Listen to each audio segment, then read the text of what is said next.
I think we should get started. We have a lot of great information to cover today. So good morning. And I just want to welcome you to Connected Leadership in Times of Social Distancing. So before we get started, I just want to go over some etiquette items with you. If you haven't done so already, please make sure you are on mute. And if you're calling in, all you have to do is press *6 to mute. And then for those of you who have videoed in, if you put your cursor to the bottom of your screen, the mute is to your left and you can click on that. Please note, we are recording this session so that we can use it for as a future resource for SCLN. So please be aware of that. And then we are happy and encourage you to ask questions. So in order to do that, please use the chat again at the bottom of your screen. If you put your cursor down, you'll see the chat. If you click on that, and we'll try to get to all of your questions. So I'm Erin Tannenbaum. I am the Senior Managing Director of the Southern California Leadership Network, and we are really excited to be able to deliver this webinar to you today. It's the first in a series. SCLN has a lot to share around leadership development and providing leadership in quote unquote normal times, but certainly in an age of social distancing. I want to welcome Dr. Stanley Ward. He is a very valuable partner of the Southern California Leadership Network. He delivers programming for our Leadership Southern California Fellowship, and he has played a valuable role in many people's lives as a coach as well. So Dr. Stan Ward holds a PhD in leadership studies and has 5 years experience working remote as a dean and a program director. In that time, he learned key practices for successful management in a virtual space. Could not be more relevant. Currently, Dr. Ward works throughout the United States as a leadership coach with leaders in for-profit industries that include aerospace, automotive sales, design, and financial planning, as well as nonprofits focused on education and community development. Dr. Ward is also an International Coaching Federation certified coach, and he is the author of How to Beat Burnout for Yourself, Your Family, and Your Team. He's co-editor of Ethical Leadership, a primer, and he is a frequent presenter at the International Leadership Association's Global Conference. Dr. Ward, I'm going to turn it over to you now. Thank you, Erin. So hello, friends. Normally we would start conversations like this with how are you doing, but there are suddenly so many layers to that question, right? And we're going to try to address some of that even in this conversation today. First of all, I want to say welcome to Remote Leadership. I have an agenda.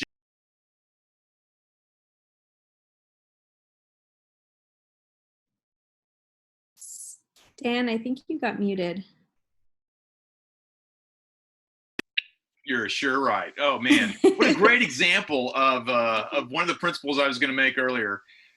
Welcome to Remote Leadership. Normally I would ask, how's everyone doing? But of course, all of a sudden that question has a lot of layers to it. And that's even part of the conversation today. I do have 3 goals for us. One, we're going to identify some obstacles for those of you that are in positions of remote leadership. We're going to look at some trends and some best practices to help you navigate that. And by the end of our hour, and this is what I'm most excited about, we're going to provide time and space so that you can create an action plan, especially focused on the next week because things are changing so quickly, so that you can lead with more confidence in this new virtual arena. And the way we're going to do that is through a conversation. We'll talk first about how we got here into this new space, and then we'll talk about 3 sets of skills that you need to be thinking about as a leader in this new space. And then finally, we'll conclude with your personal action plan. So let's get into how we got here. I want to let everyone know this is not new. Now, although our context, wow, is wild and feels like a roller coaster, and that can feel very new, remote work itself is not. I like to think of those moon missions as really the ultimate example of early remote work, right? Here are these guys living in cramped quarters. They are over 200,000 miles away from the home office. They have to somehow get things done, communicate effectively, and they're doing so in a really challenging environment. And it makes me go, huh, does that sound familiar? When I began to look at some of the literature on this, it's interesting how really over the last 20 years, there's been more and more written about this idea of remote workforces, how they can be effective, and then getting into this question of, all right, how can leaders be effective in this new environment? It was in 2019 that I started doing more intentional reading in this space as I tried to be more intentional in my own work as a remote leader and helping those who are working in remote spaces. And one of the things I noticed was at that time, a lot of individual contributors, of course, were remote, but also a lot of team leaders were beginning to move into this remote space as well. One of the things that stuck out to me was that some of those who were happiest in that remote environment, and again, remember, this is in 2019, were those who did have some regular physical presence in their home office. So in other words, it wasn't so much the fully remote folks that represented the group that were most satisfied with that work environment, but it was those that had some form of regular physical live contact with their peers. Why do I mention all this? Well, again, remote work itself is not new, remote leadership is not new, but our context is what makes this situation different. We're having to switch into a system now where we're working fully remote, where we're not getting that peer-to-peer contact that helps us have a better psychology at work. And we're doing so in cramped quarters often, with distractions in the background, right? Children at home, other family members perhaps stacked on top of each other. And yeah, doing so in an environment that has some real challenges to it, whether it's the concerns about COVID or even current concerns about the economy. And so my hope is that today, when we're done with our hour together, you will walk away from this more confident of how you can work in that space. And so the way we're going to do that is we're going to talk about these 3 different skill sets that will help you here. There's a gentleman named Robert Katz in the 1950s who came up with a leadership model that I find really helpful, because he said there are essentially 3 sets of leadership skills that you can think about all of the work that you do as a leader. You can divide those into one of those 3. The first is the technical skill set, which is simply about getting things done. The second, at the time he called the human skill set. I'd rather call that the relational skill set, because all of us are doing human work as leaders.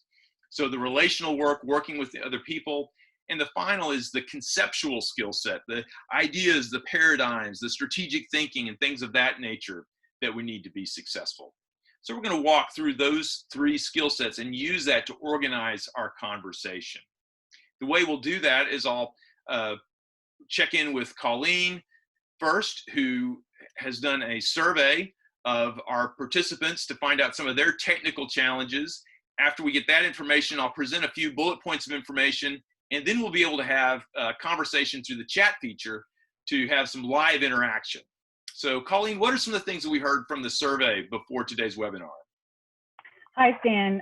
Thanks. So there are 3 main bullet points, I think, that came out of that survey. And thank you once again to all those who filled it out. We got some great responses. So those 3 main bullet points were, what is the sweet spot for virtual meetings?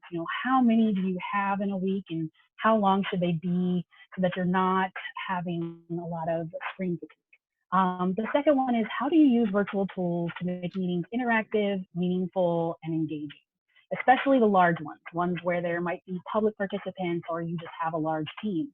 And then the third one is online team building, like how do you do that?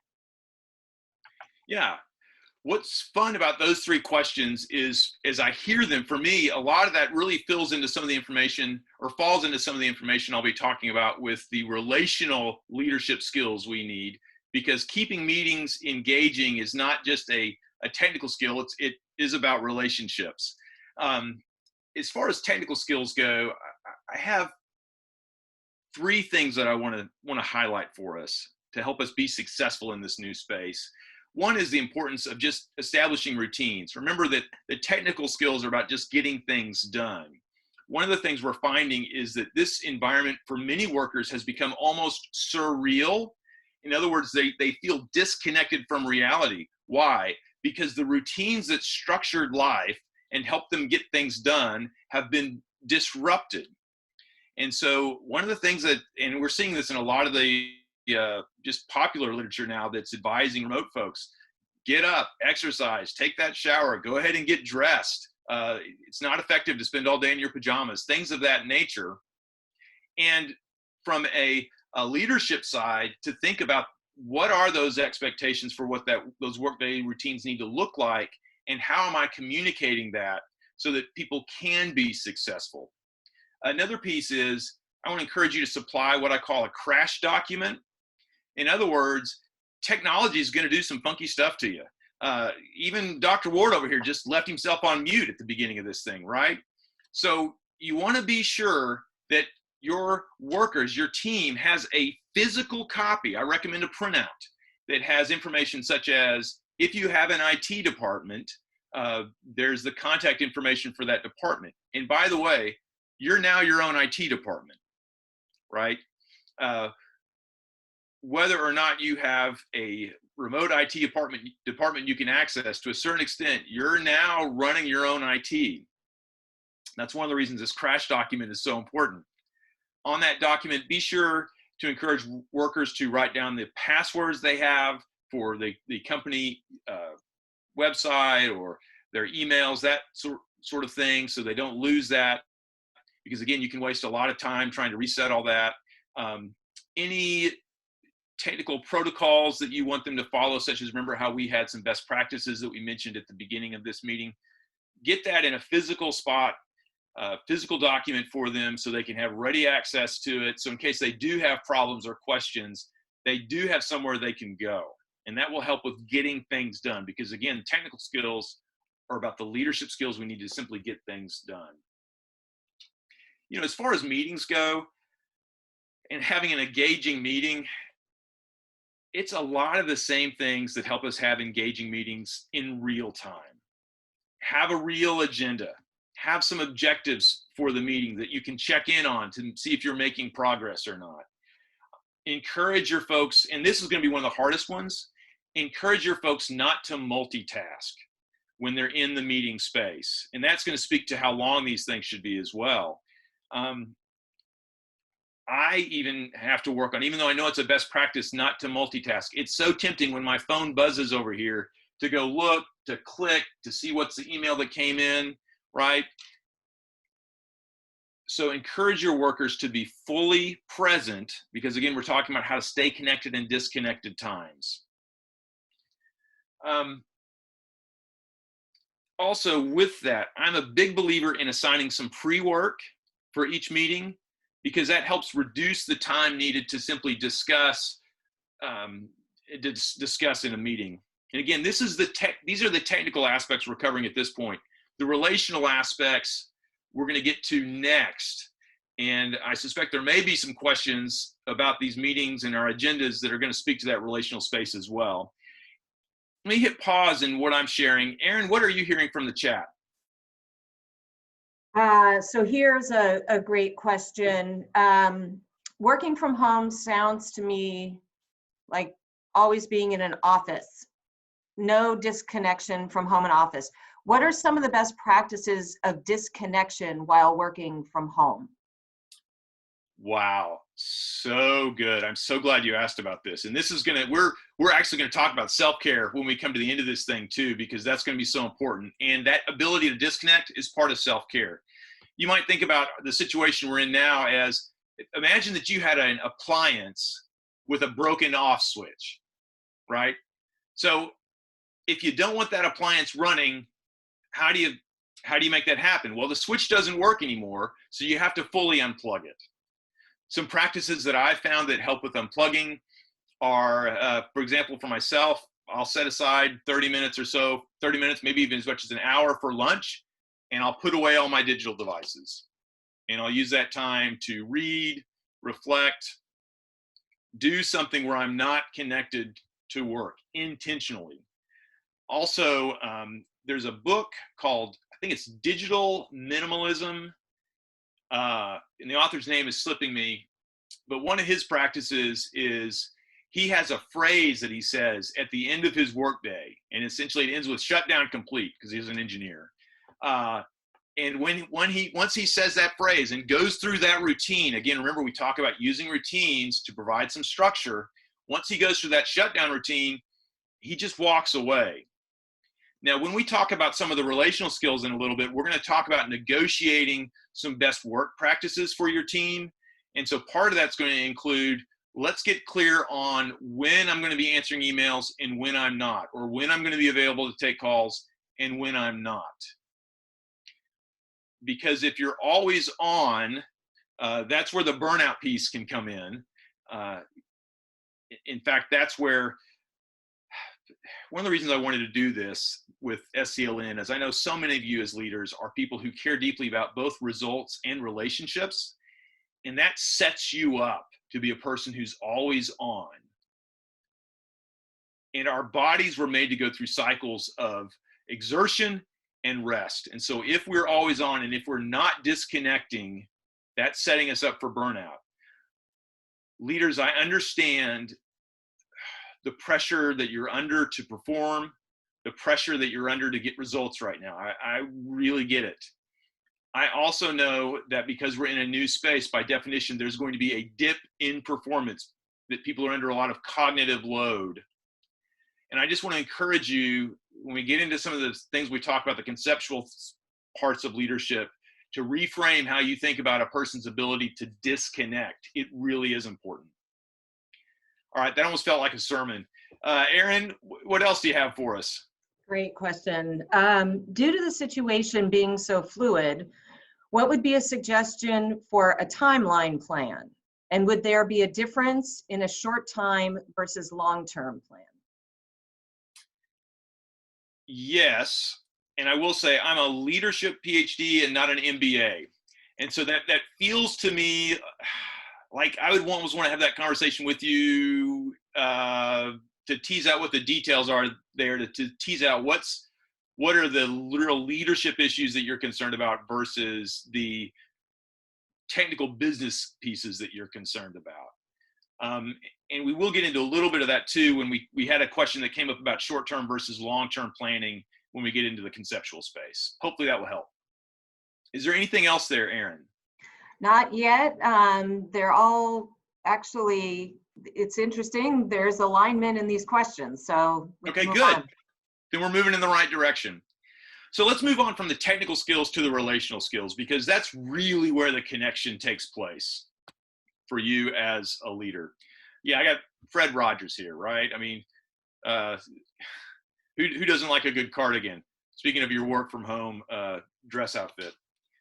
So let's start with our survey questions, and then we'll move into some tips, and then we'll move into the discussion part. Yeah, so yes, as Stan said, a lot of the feedback came from this area, the relational area. So I have 5 top line bullet points. The first one is, how do you avoid the feeling of disconnection in a virtual space? And I really like it how someone put it, how do you connect on a personal level without being in person? And this person is really missing I love it, quote, hallway conversations. The second one is managing motivation and engagement of staff in this virtual space. Third one is the importance of checking in. So not just about work, but how do you make yourself available to support your staff and check in on them emotionally? Fourth, how do you mix fun and business? And a lot of people have said that they've been using virtual happy hours, which are great. And what are some other ways that we can mix fun and business to kind of lighten the mood during this time? And finally, how to provide constructive feedback virtually. Great. So again, let's break some of those down. First is a general principle that I want to emphasize, and that is the importance of trust. As a manager, you're not able to have the hallway conversations. You're not able to see when people are coming and going. And you're dealing with a lot of limited information that's objective. And as people, we're just wired to start telling stories to ourselves about what other people are doing with their time. Please be very careful there, because what can happen is we can get into this bias where we start filtering out things that are contrary to that opinion that we're starting to develop, and only use the information that confirms that opinion, whether it's negative or positive. What that does is continue to distance us from what's really going on. So I would encourage you first and foremost to think about, what are the trust issues that are in my team? What am I doing to address those? Because again, that face-to-face experience, even the little hallway conversations, help build trust with folks. They show that you're engaged, you care, you're consistent, you're aware of what people are working on. What's going to happen is, essentially in this new space, what technology does is it basically makes things go faster. And so any trust issues that you have are going to be highlighted in the virtual space. So that's the first observation I'd like to make. Second, and this goes to length of meetings, this goes to how to keep people engaged, some of these other questions. I encourage you to think about a designed alliance with your work teams. Now, for really large groups, this may be really difficult, but for those of you that are able to break this into smaller work teams, I want you to think about, okay, let's agree to how we're going to work together. And that can include the specific technologies we're going to use, the times we're going to use them, how we're going to check in on each other, how we're going to evaluate progress and measure success. All that's really important, and it's going to look different now in this virtual space. I encourage you to talk with your teams, get them involved in that conversation. You may have some folks who, because of their situation at home, they have to get up early, put in a few hours, or get up really early and put in several hours of work, and then they've got to take care of children or something. How are you going to be flexible? How can you negotiate that space in a way where you agree with them upon, okay, here's what I need from you. What resources do you need from me? That's my classic communication formula. Here's what I need from you. What resources do you need from me? Or you can reverse it. What resources do you need from me in order to achieve these objectives? Make sure you're getting that information. Also, you can talk about online etiquette. Remember earlier we mentioned this idea of encouraging folks not to multitask, muting yourself if you're not speaking, things of that nature. That's also the opportunity for a designed alliance. Let's talk about what our practices are going to look like. Again, I realize the larger the group you manage, the more highly directive you're going to have to be in this, and that's okay. But wherever you can make room for this agreed upon designed alliance, you are engaging your people. I also ask that as a leader, you be really careful in your tone as you're communicating. I hate email. I really do. For communicating anything that's nuanced or has any kind of emotional impact. And right now, so many things have emotional impact. Email can so easily be misconstrued. So I encourage you, if you're looking for something that you can just send out to folks, use your phone, record a quick video message, use the telephone to follow up when needed, or video conferencing to follow up when needed. But this live presence is more important than ever. And again, it goes back to the trust issues and keeping people engaged. Seems like there was one other question there. Oh, virtual feedback. Yeah, so again, I think it's basically the same model that good feedback is in a live environment. I recommend the Center for Creative Leadership, their SBI model: communicate the situation, communicate the behavior, communicate the impact of that behavior. The key here is please don't do that in an email, all right? If you really want to be connected, you really want to stay human, you really want to build trust, use those more personal tools where you can communicate tone, where you can be a live presence, where you can engage. And again, it's easy for me to say that because I'm not managing hundreds and hundreds of people. I get that. But I promise you that extra effort will pay dividends when we are on the other side of this. What other comments are we getting or questions are we getting, Erin? I encourage people to send their comments in, but we're covered for the moment. Okay, good. Well, then let's move on to the next set of skills. And we can, when we hit pause there, if there are any more relational questions, we can pop in. Oh, and one more best practice that I've seen on the fun in business is I encourage you to consider, and this goes to engagement, rotating who the host is for your meetings. So go through your staff and have each of them responsible for hosting one of your meetings, and take 5 to 7 minutes at the beginning of that meeting to do some sort of icebreaker activity, get to know each other activity. It can be something as simple as what are your highs and lows of the week. It could be, Colleen earlier was talking about playing 2 truths and 1 lie. It can be playing a game like that with someone. I've seen meetings where we started with faculty trivia, where you do trivia about some of the people that we work with that we wouldn't have known about otherwise. But rotate responsibility for hosting that. Give them some freedom to come up with the activity, to engage each other.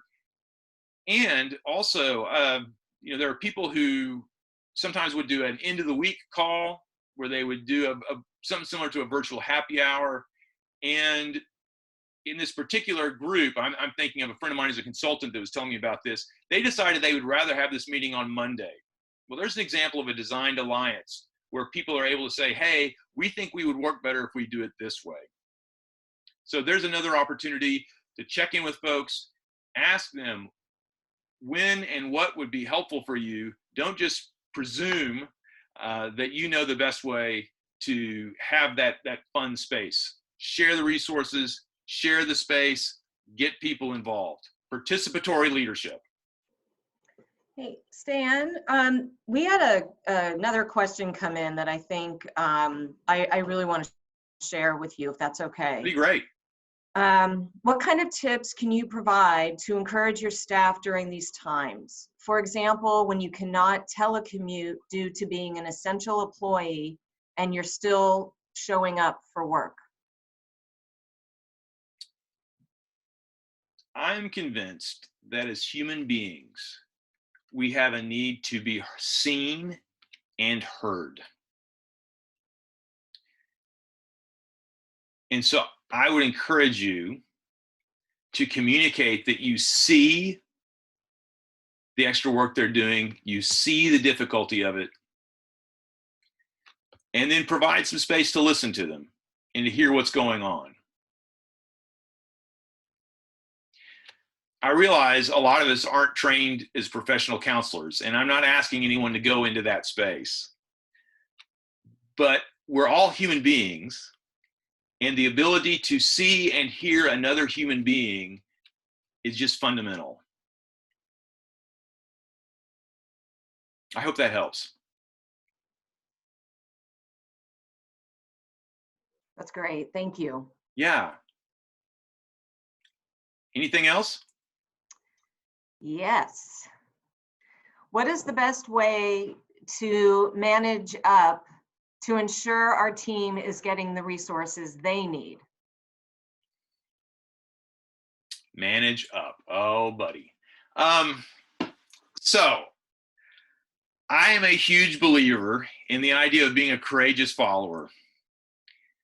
What courageous followers do is when the leader is on the right track, they support that leader and they provide the leader with all the resources the leader needs in order to be successful. When the leader is on the wrong track, and by wrong track, I mean the leader is doing things that are contrary to the purpose of the organization or getting in the way of the mission of the organization, they communicate and they challenge what's happening there. So, rather than thinking of it in terms of managing up, I ask that you think of this in terms of courageous followership and how you're being an advocate for your team. The trick is you have to build trust. Remember, we talked about trust earlier. You've got to invest in the trust bank before you can go into that challenge mode as a follower. You know, for me, the phrase managing up, and I've used this before. I was at a conference in October where someone kind of challenged me on this, which is why I'm processing this the way I am. Again, it's about what information does the leader need in order to be successful. And so if your team needs resources for the team to be successful so that the leader can be successful, communicate that.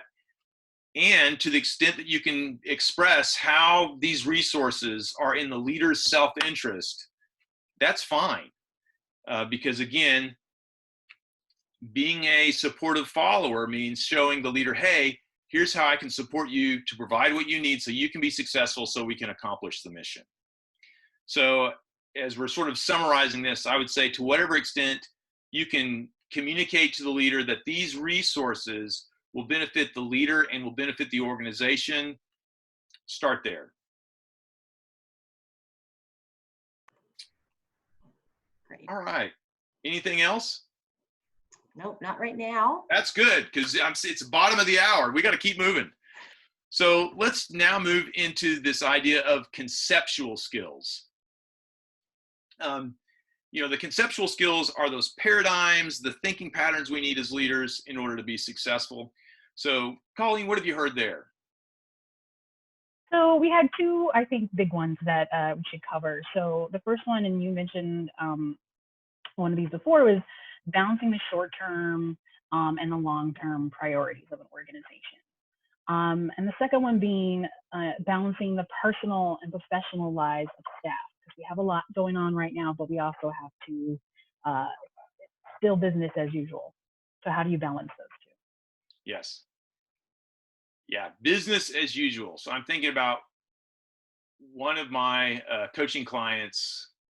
In the last few weeks, we've been processing, what does that even, what do you do with that, right? We've got to keep people engaged.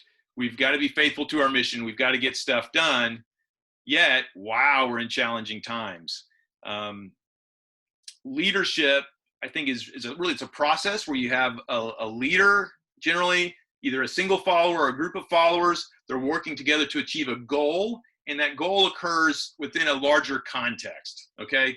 So the current context has changed radically. And I think part of this reshifting of our brains is to realize that in a lot of ways, this may feel like, so I live in Texas, okay? And the grass grows early. We have a long season of mowing.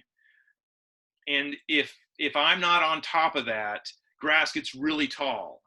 And guess what happens to my mower when I try to go through that tall grass? It burns itself twice as hard and sometimes just shows half the results. I use that illustration to say conceptually we got to realize, look, we're going to go through a dip in performance here of some sort. And so part of your work as a leader is to make sure that dip is not a real liability. You know, paper tigers and real tigers. Paper tigers look like they're a threat from a distance. You get up close, it's not really a threat. Real tigers, real danger.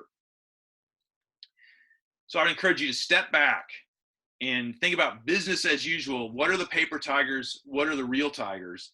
Which leads us to this question of the short term versus long term. You know, in the short term, I'm encouraging folks to put energy into essentially what keeps the lights on while accomplishing the mission.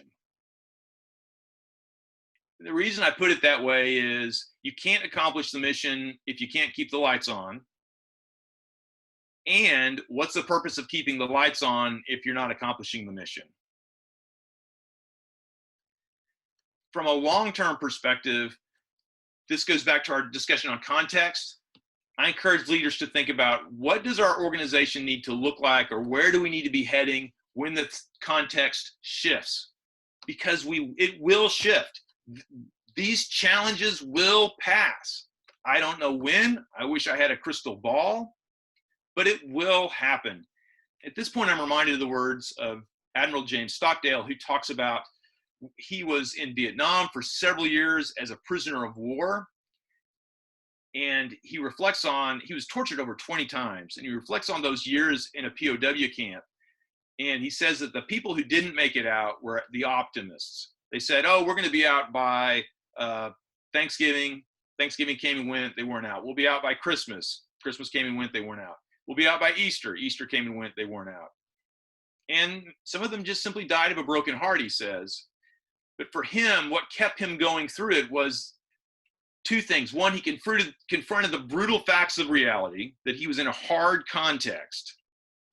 And he did so with belief that somehow he would get to the other side of it. And I would encourage you, as you frame your work, to be thinking about those two things. Again, as far as the personal versus professional goes, please use those designed alliances. I think we've got to learn to reframe how we see work. That flexibility has to be there. The growth mindset that Carol Dweck talks about in her work, where we realize, okay, we're not going to get this right on the first try. What we're going to do is we're going to work, we're going to watch for our results, and we're going to learn from that, and then we're going to make changes accordingly. Speaking of which, my little other monitor here just went to sleep, but I'm confident I can get through this challenge.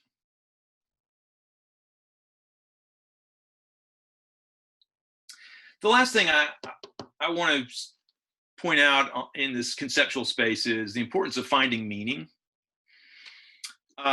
Many of you may be familiar with Elizabeth Kubler-Ross's work on grief. She has the 5 stages of grief.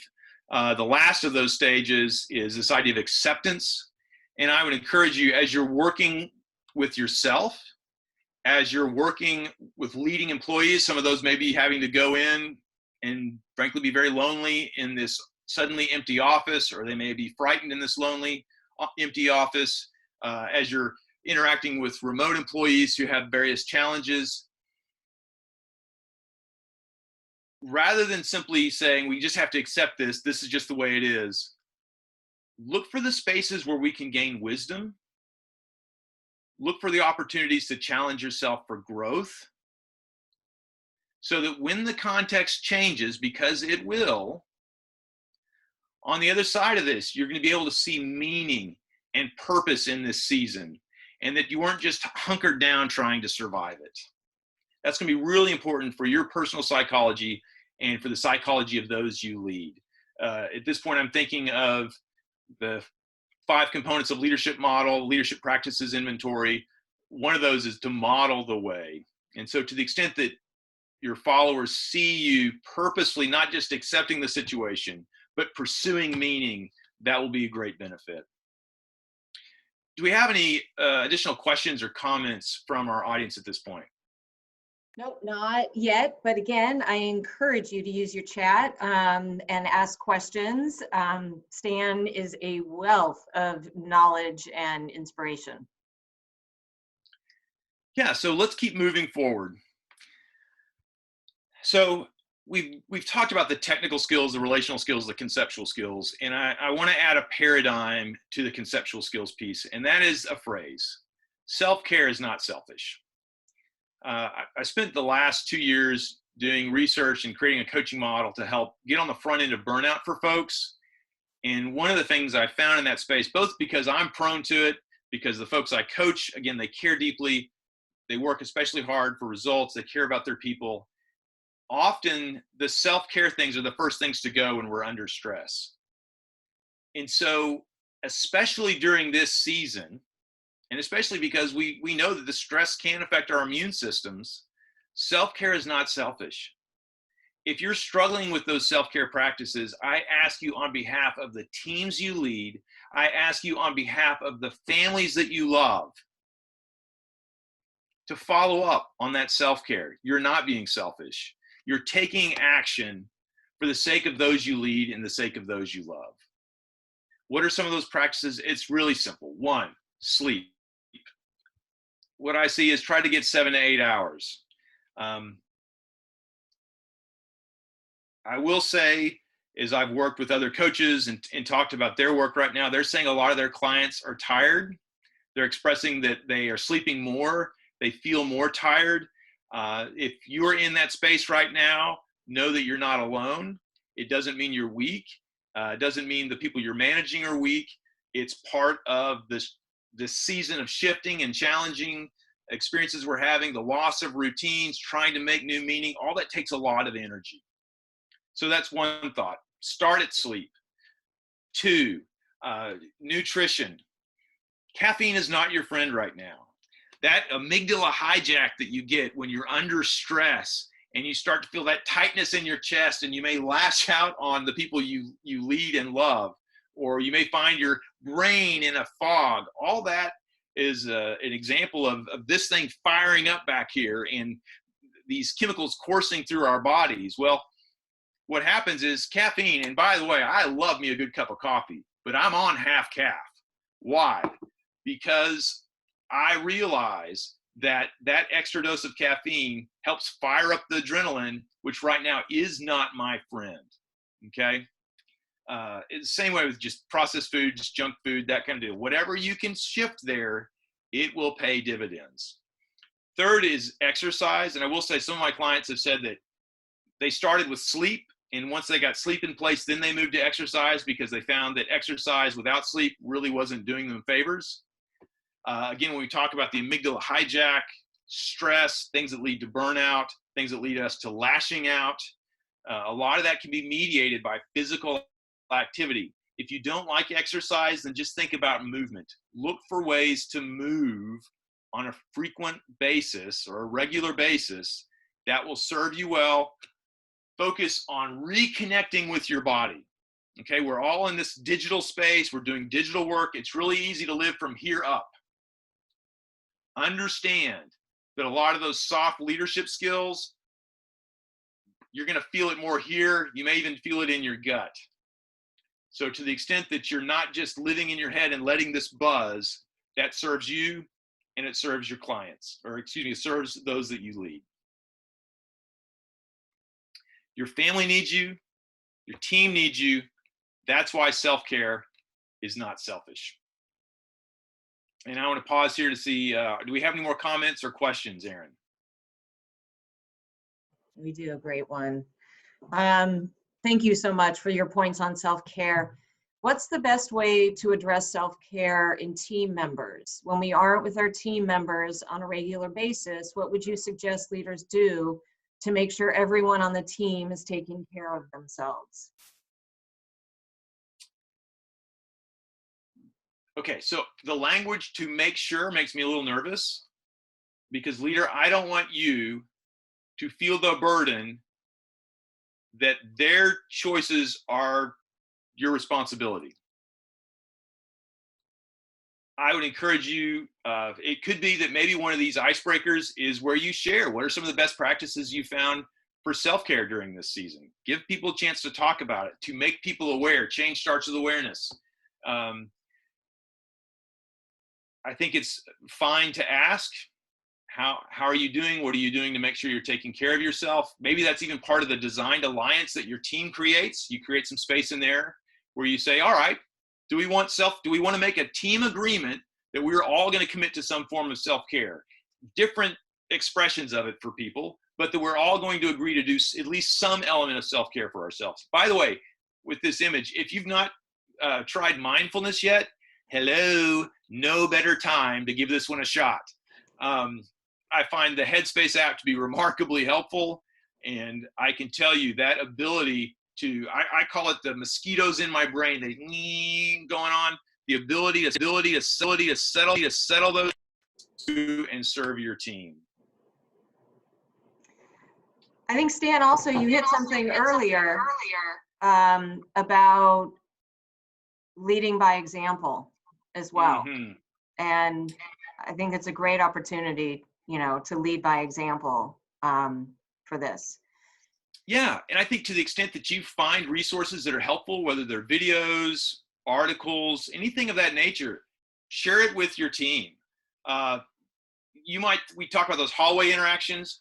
You might think of sharing the random meme, sharing the link to an article you found helpful or a blog post. Those are examples of some of those quick hallway conversations going on in a digital space. That's great. We have another question. Do you have suggestions for setting, communicating, and enforcing boundaries in service of self-care, especially to those above you on the org chart? Yeah, this goes to the courageous follower. And the formula, there's a formula for communication I often use when I'm having to talk through issues like this. And I start with, because I want to achieve X, I need Y. So I think to have the conversation, again, there's a lot of factors there, but to the extent that you can show the leader this is not an act of selfishness, and for some personality types, it's not an act of weakness, but this is a practice. It's a discipline that helps you accomplish the work, that helps the team accomplish the mission. So to the extent that you can show that your self-care really is in the leaders and the organization's self-interest, that's going to help you have the conversation. I do have a variety of free resources I'm happy to share, some PDF documents on designed alliances, how to communicate feedback, things of that nature. So at the end of this, I will be sharing my email. Feel free to contact me and we can build on that further. I do, because we've got about 13 minutes left, I do need us to move on. So what I ask that you do right now is you think about the takeaways from today's conversation. Remember, our goal was to give you some new information about the obstacles, some new information about some trustworthy practices, and then to have an action plan. And the way we're going to get to that action plan is, first, take a pen and a piece of paper, and I ask that you write down 3, 4, or 5, 3 to 5 bullet points of information that you found helpful today. So I'm going to take 2 minutes, and I'm just going to sit here and ask that you write down 3 to 5 pieces of information that you found helpful today.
Okay, so now we're going to shift.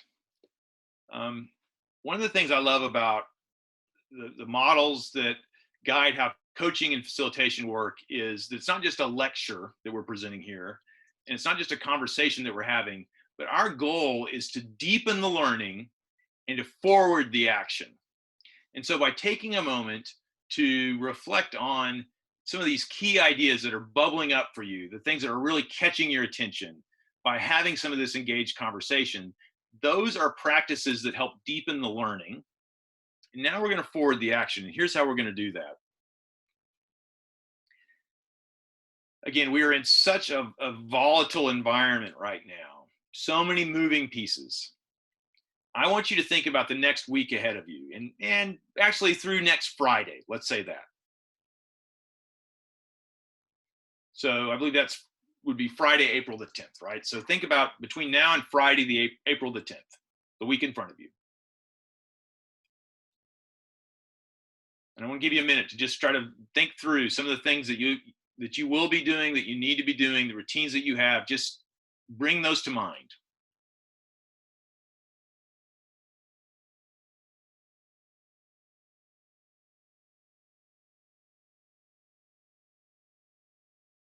If you need to, you can write some of them down.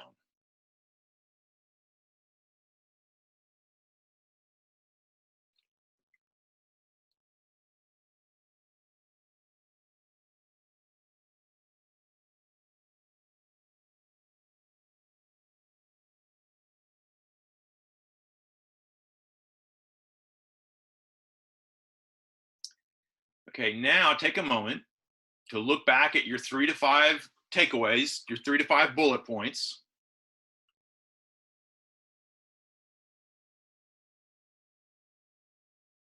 And I have 3 questions for you to help you create an action plan for the next week.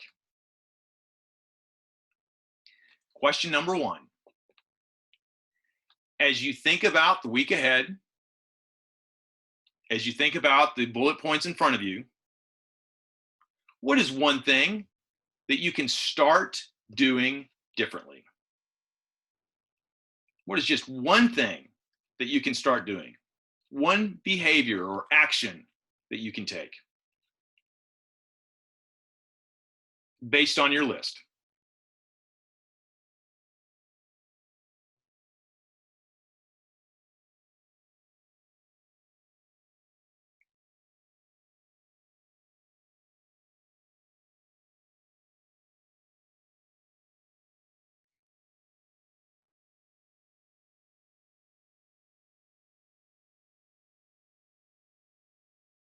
Two,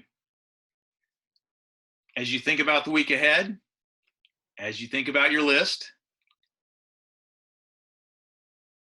what is one thing you can stop doing? So one thing you can start doing, one thing you can stop doing.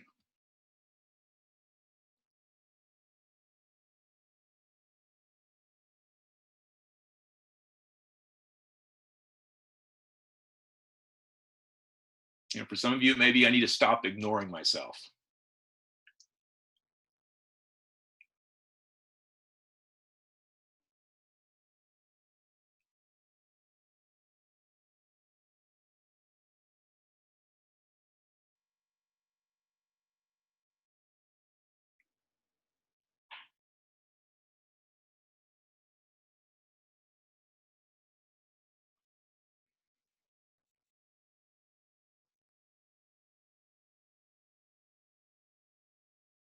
And finally, number 3, what is one thing, one action or behavior that you need to continue doing in the week ahead? Something you've already been doing that you want to continue.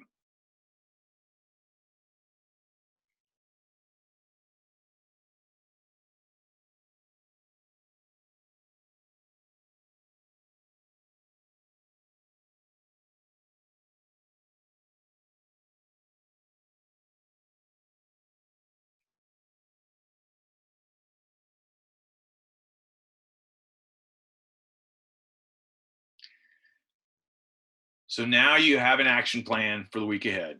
One thing to start doing, one thing to stop doing, one thing to continue doing based on what you learned today. Please know I wish you all well. We were talking about technical challenges earlier. Our final slide was fighting us, and so I don't have the contact information written out for us. But if you would like additional information, you can reach me, Stanley J. Ward, STANLEY JWARD, StanleyJWard@gmail.com. Also, StanleyJWard.com has a contact form. Those would be some of the easiest ways to get in touch with me. With just the few minutes we have left, I do want to turn this back over to Erin to see if we have any final comments, questions, and what else she would like to communicate for us.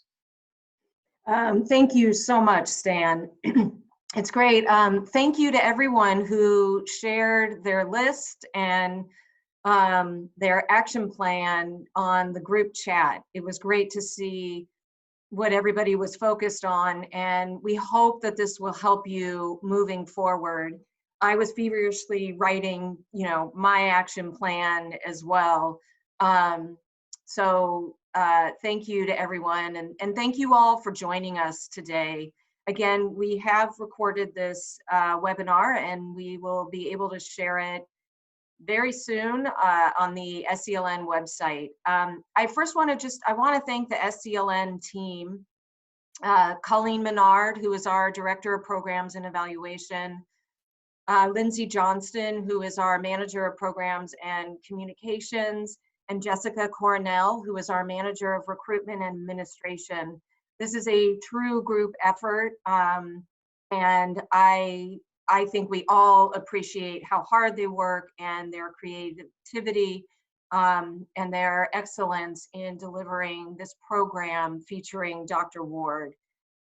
Dr. Ward, I want to thank you for being such a great partner with SCLN, for caring about people as much as you do, for always being so inspiring, and I never walk away, and our fellows never walk away without valuable information. So if any of you are interested in working with Stan, or if you have questions for him, again, StanleyJWard@gmail.com. We will have his information posted as well. So I strongly encourage you to reach out to him. I just want to mention that SCLN is committed to its mission to inspire, prepare, and connect leaders to drive change. And while this time has certainly been a disruption for us and for everybody, we are so committed to continuing to deliver our programs. We believe that leadership could not be more important than right now. So we are recruiting for Leadership Southern California, which begins in June. And we are also recruiting for the Reardon Leadership Institute, which begins in September. And if you are interested and want more information, you can check out our website at leadershipnetwork.org, or you can reach out to Jessica Coronel at JCORONEL@LAChamber.com. And lastly, I want to thank our board members. I see Tricia Muse and Michael Wynn. And if I missed somebody else from the SCLN board on here, I'm so sorry, but thank you. And to our alumni, it was so wonderful to see your faces, to see your names, to see your questions, and to our current fellows and hopefully future fellows. Thank you for joining us today. We hope you found this valuable, and please check back, because this is just the start of our web series. So everybody stay healthy, be well, and we will see you very soon.